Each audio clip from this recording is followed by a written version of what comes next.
This brief video clip looks at potential accidents which have occurred with the V2 segment of the vertebral artery. This is the segment of the vertebral artery that enters the C6 vertebrae and runs up to the C2 vertebrae. One of the biggest problems with high velocity, large amplitude rotational manipulation is that on the contralateral side of rotation, if we're rotating a neck to the left, the vertebral artery can be drawn across the uncinate process on the right side.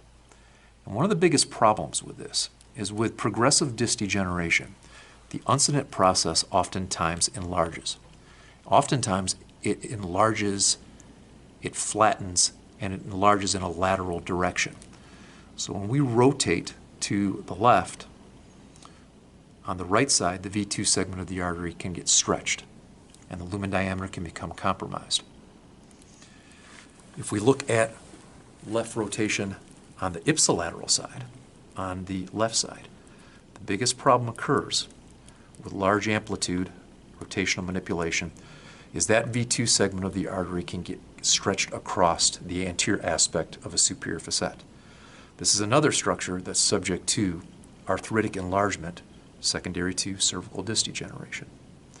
So in order to keep the V2 segment of the artery safe and to stretch the tri-joint complex, which means the disc joint and both facet joints, I recommend straight plane manual traction in order to get a good stretching effect at a tight motion segment and keep the V2 segment of the artery perfectly safe.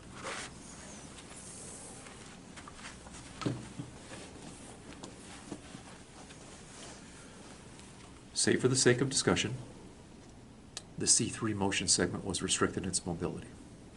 We take, with our bilateral index fingers, a bilateral laminar contact on the C2 vertebrae.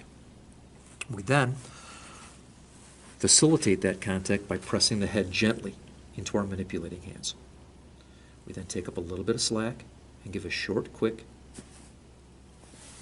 traction manipulation, which again will stretch the disc joint and the bilateral facet joints and not place any excessive torsional, tensile, or bending loads on the V2 segment of the vertebral artery.